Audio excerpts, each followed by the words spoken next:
Intermediate exams రాయబోయే Sri Medha విద్యార్థులందరికీ all the very best. So ఈ video యొక్క ముఖ్య ఉద్దేశం ఈ ఎగ్జామ్స్ టైంలో విద్యార్థులందరూ ఏం ప్రికాషన్స్ తీసుకోవాలి అనే దాని మీద ఈ వీడియో చేయడం అయిందండి. సో హాల్ టికెట్స్ కలెక్ట్ చేసుకున్న విద్యార్థులందరూ కూడా ఆల్రెడీ ఒకసారి ఎగ్జామినేషన్ సెంటర్ ముందుగా విజిట్ చేయమని సజెస్ట్ చేస్తాము. అండ్ మీరందరూ కూడా ఎగ్జామినేషన్ సెంటర్ విజిట్ చేశారు అని ఆశిస్తున్నాము. అదేవిధంగా మీ ఎగ్జామినేషన్ టైం అది జూనియర్ ఇంటర్ అయినా సీనియర్ ఇంటర్ అయినా ఇట్ ఈస్ 9 to 12. సో ఖచ్చితంగా అందరూ కూడా మార్నింగ్ 7:45 AM మీ రెసిడెన్స్ దగ్గర నుంచి అందరూ ఎగ్జామినేషన్ సెంటర్కి స్టార్ట్ అవ్వాలని కోరుకుంటున్నాను. అండ్ అదేవిధంగా ముఖ్యంగా చాలామంది స్టూడెంట్స్ బైక్స్ డ్రైవ్ చేయడానికి, స్కూటర్స్ డ్రైవ్ చేయడానికి ఇంట్రెస్ట్ చూపిస్తుంటారు. సో మీరు junior inter or senior inter చదువుతుంటే నాకు తెలిసి మీరు అందరూ కూడా ఎవరు కూడా మేజర్స్ కాదు అండ్ డ్రైవింగ్ లైసెన్స్ లేదు. సో అందువల్ల ఎగ్జామినేషన్ టైమ్స్లో మళ్ళీ బైక్స్ డ్రైవ్ చేయటం కానీ స్కూటర్స్ డ్రైవ్ చేయటం కానీ అవాయిడ్ చేయండి. Better use public transport or travel to exam centres with your parents or elder siblings. So మీ పేరెంట్స్తో ఎగ్జామినేషన్ సెంటర్కి వెళ్ళండి, ఆర్ మీ బ్రదర్స్ ఆర్ సిస్టర్స్ ఎవరైనా ఎల్డర్స్ ఉన్నారంటే వాళ్ళతో కలిసి వెళ్ళండి. నేను అదేవిధంగా ప్రతిరోజు మీ ఇంటి దగ్గర నుంచి బయటకు వెళ్ళేటప్పుడు ఖచ్చితంగా మీ ఫ్యామిలీ మెంబర్స్ కానీ ఆర్ మీ ఫ్రెండ్స్ కానీ మీరు తీసుకొని వెళ్ళే బ్యాగేజ్ ఏదైతే ఉందో ఆర్ ఏదైనా బాక్స్ ఏదైతే ఉందో అందులో ఖచ్చితంగా హాల్ టికెట్ ఉందా లేదా అనేది కూడా చెక్ చేసుకోండి. So get your hall ticket checked by your family members or friends before coming out from your residence. Then this is very important. Do not carry mobile or electronic gadgets along with you or even in any vehicles used for your transportation. So మీ అందరికీ తెలుసు mobiles కానీ or ఇంకే విధమైన electronic gadgets, so నేను Apple iPhone పెట్టుకొని వెళ్తానన్నా సరే ఇట్ ఈస్ స్ట్రిక్ట్లీ ప్రొహిబిటెడ్, అవి తీసుకొని వెళ్ళద్దు. And do not have any chat with known or unknown persons near the precincts of exam centers. So exam centres ఆవరణలో కానీ ఆర్ ఎగ్జామ్ సెంటర్ లోపల కానీ నీకు తెలిసిన వాళ్ళైనా ఆర్ తెలియని వాళ్ళతో ఎవరితో కూడా మాట్లాడద్దు. Okay. The next, if you are carrying any printed book with you to the examination center, read them silently or else maintain silence by sitting in a nearby lonely place. So మీరు ముందుగా examination సెంటర్కి వెళ్ళారు అనేటట్లయితే ఏదో సైలెంట్గా దూరంగా కూర్చోండి. Friends అందరితో మళ్ళీ గ్రూప్ చేసుకోవటం, చిట్ చాట్ చేయటం వద్దు. నువ్వు ఆ క్వశ్చన్ చదివావా ఈ క్వశ్చన్ చదివా అనే డిస్కషన్స్ ఏమొద్దు.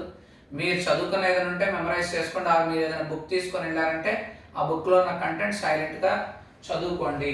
Then write your hall ticket number only on the question paper provided by the invigilator. మీరు ఎగ్జామినేషన్ హాల్లోకి వెళ్ళిన తర్వాత ఖచ్చితంగా మీ hall ticket number question paper మీకు ప్రొవైడ్ చేసిన వెంటనే దానిపైన హాల్ టికెట్ నెంబర్ రాసుకోండి.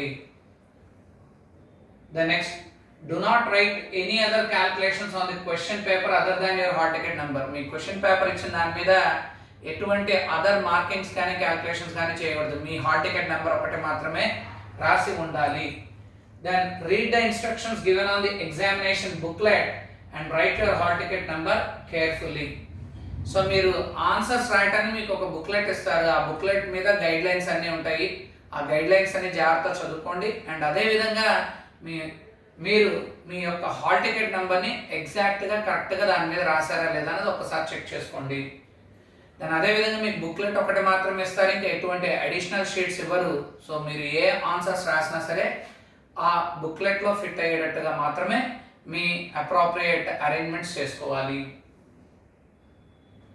Then read the whole question paper from top to bottom once and answer the sections with which you are thorough enough. So మీరు question paper ఇవ్వగానే వెంటనే first section రాయాలని ఎక్కడ రూల్ ఏం లేదండి.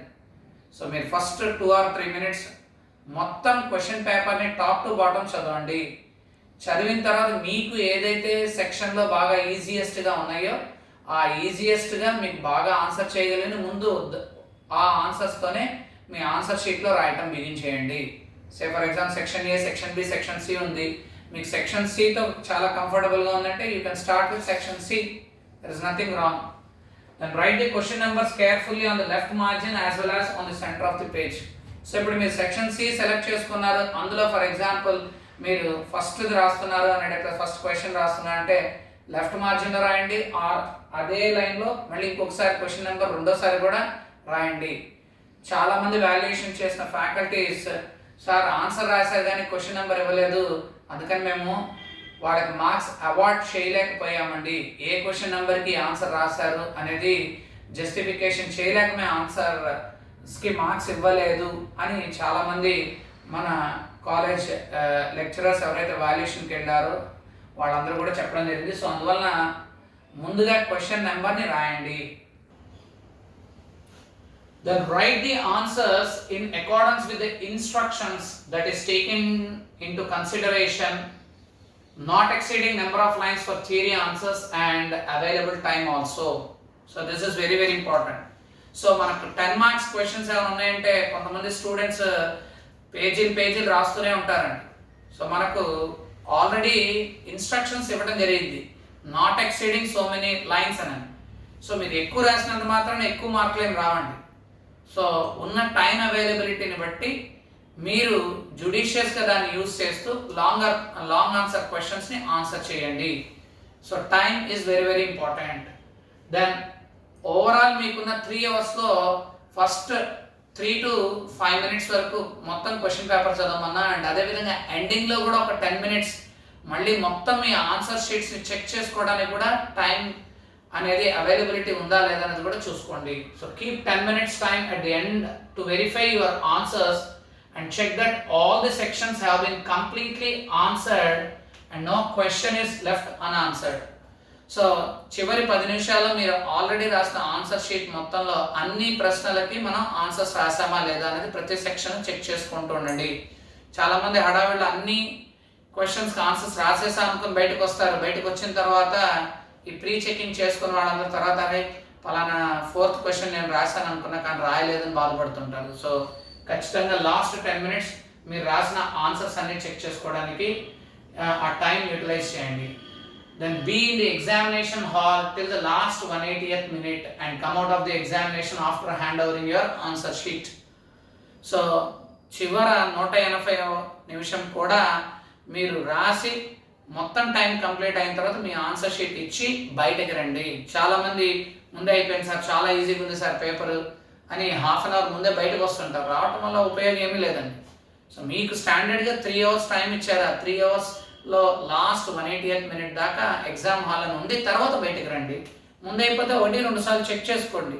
మీరు ఏమైనా మిస్టేక్స్ ఏమైనా చేస్తుంటే ఆడిట్లో ఆర్ వెరిఫికేషన్లో మీరు మిస్టేక్స్ ఏదైతే ఉన్నాయో అవి మీరు ఐడెంటిఫై చేసి కరెక్ట్గా మళ్ళీ ఆన్సర్ చేసుకోవచ్చు. Then don't discuss about the answers with your friends or unknown persons outside the exam centers and waste your precious time. So very very important. Exam హాల్లో నుంచి బయటకు రాగానే ఇంకా ఆ క్వశ్చన్ పేపర్కి సంబంధించిన ఆన్సర్స్ గురించి ఎటువంటి డిస్కషన్ ఎవరితో కూడా చేయవద్దు. Then don't also make any estimation of your projected marks of completed exam and discuss with your friends or parents. బయటికి రాగానే నాకు 90 వస్తాయి, 98 వస్తాయి, 99 వస్తాయి, ఆర్ 75 వస్తాయి, 45 వస్తాయి, ఇట్లాంటి అన్నెసెసరీ డిస్కషన్స్ కూడా ఎవరితో కూడా చేయొద్దు. అండ్ ఇంటికి వచ్చిన తర్వాత కూడా బాగానే రాశానని చెప్పండి మీ పేరెంట్స్కి. Okay, then instead focus or invest your time in practising the next exam subject. So ఎన్ని మార్కులు వస్తాయి, 2 marks క్వశ్చన్స్ అన్ని రాసా లేదా 2కి 2 వస్తాయా లేదా 5 marks క్వశ్చన్స్ రాసా 5కి 5 వస్తాయా 4 వస్తాయి, ఇలాంటి డిస్కషన్స్ అన్నీ ఏం చేయొద్దండి. ప్రతి నిమిషం మళ్ళీ నెక్స్ట్ ఎగ్జామ్కి సంబంధించిన సబ్జెక్ట్ మీద ఫోకస్ చేయండి. Then be away from social media or WhatsApp chats regarding any kind of exam question paper leaks or rumors about easy or toughness of question papers. So కొంతమంది ఇది ఇంపార్టెంట్ క్వశ్చన్ పేపర్ అంట already మా కాలేజీలో చెప్పారు అని వాట్సాప్లో circulations చేస్తున్నారండి ఈ మధ్య. అర్థమవుతున్నా, పలానా X కాలేజ్ వాళ్ళు ఇచ్చారు, పలానా Y కాలేజ్ వాళ్ళు ఇచ్చారని ఏదో ఒక డమ్మీ పేపర్ సర్క్యులేట్ చేస్తుంటారు. చాలామంది ఇంకా అక్కడున్న క్వశ్చన్స్ మాత్రమే చదువుకొని వెళ్ళిపోతుంటారు. నాకు మొత్తం ప్రశ్నలు తెలుసు, ఆల్రెడీ బాగా ప్రిపేర్ అయ్యాను, ఎగ్జామ్ హాల్కి వెళ్తే వేరే క్వశ్చన్ పేపర్ అక్కడ వచ్చింది. సో ఇట్లాంటి రూమర్స్ ఏమీ నమ్మవద్దు. అండ్ అదేవిధంగా కొంతమంది ఇది పేపర్ చాలా టఫ్గా ఉంది, పేపర్ చాలా ఈజీగా ఉంది, ఆర్ ఈ పేపర్లో కొన్ని క్వశ్చన్స్ టైపింగ్ మిస్టేక్ తక్కువ ఉన్నాయి, ఎక్కువ మార్కులు అవార్డ్ చేస్తారు. ఇట్లాంటి అన్నెసెసరీ రూమర్స్ ఇవి కూడా మీ మైండ్కి తీసుకొని వెళ్ళొద్దు. సో సోషల్ మీడియాస్ అన్నిటి నుంచి దూరంగా ఉండండి. Then carry on your own water bottles to the exam centre. So మీరు తీసుకునే పెన్, పెన్సిల్స్, స్కేల్స్తో పాటు మీ యొక్క ఓన్ వాటర్ బాటిల్స్ కూడా ఎగ్జామ్ సెంటర్కి తీసుకొని వెళ్ళండి. Then maintain proper diet. So మీకు ఆల్మోస్ట్ ఒక 14 days to 15 days ఎగ్జామినేషన్ ఎన్వైరన్మెంట్లో ఉంటారు కాబట్టి ప్రాపర్ డైట్ తీసుకోండి. So avoid oil and fast foods and drink 6 to 7 glasses of water every day, right? Then be positive and confident enough till the last examination date. So మీరు ఈ 15 రోజులు చాలా చాలా positive యాటిట్యూడ్తో ఉండాలి అండ్ కాన్ఫిడెన్స్ కూడా ఉండాలండి. మీరు ఈ 10 months ప్రిపేర్ అయింది ఒక ఎత్తు అయితే, ఈ 15 రోజులు మీకుండే కాన్ఫిడెన్స్ లెవెల్స్ని బట్టి మీ రిజల్ట్స్ ఉంటాయండి. Then don't compare your performance with others till the completion of last exam. ఇందా చెప్పినట్టు బయటికి రాగానే ఆ ప్రశ్నలకి ఆన్సర్స్ ఏంటనేది అసలు డిస్కస్ చేయొద్దని చెప్పాను. కొంతమంది డిస్కషన్ చేస్తారు ఎంత చెప్పినా, అయ్యో ఆ అమ్మాయికి 90 వచ్చినాయి, నాకు 18 వస్తాయి, లేదు ఇంకొకళ్ళకి ఇంకా 98 వస్తాయి, ఇట్లాంటి కంపారిజన్స్ చేసుకుంటుంటారు. ఎటువంటి కంపారిజన్స్ ఎగ్జామ్స్ టైంలో చేయొద్దండి. If you are interested in evaluating your performance, start discussion with faculty or friends after all the examinations are complete. అన్ని ఎగ్జామ్స్ అయిన తర్వాత మీరే రండి కాలేజ్కి. సార్ నేను ఇలా రాశాను పలానా ప్రశ్నకి, దీని ఆన్సర్ ఏంటనేది అడగండి, ఆన్సర్ చెప్తారు. దాని తర్వాత అనాలిసిస్ చేసుకోండి, కంపారిజన్స్ చేసుకోండి. అంతేగాని ఎగ్జామ్స్ జరిగే మధ్యలో ఎటువంటి డిస్కషన్స్ చేయవద్దు. ఫ్రెండ్స్తో కానీ ఆర్ పేరెంట్స్తో కానీ ఆర్ ఫ్యాకల్టీతో కానీ ఎటువంటి చేయొద్దండి. Okay, so wishing you all the very very best once again for the intermediate examinations, junior intermediate as well as senior intermediate students.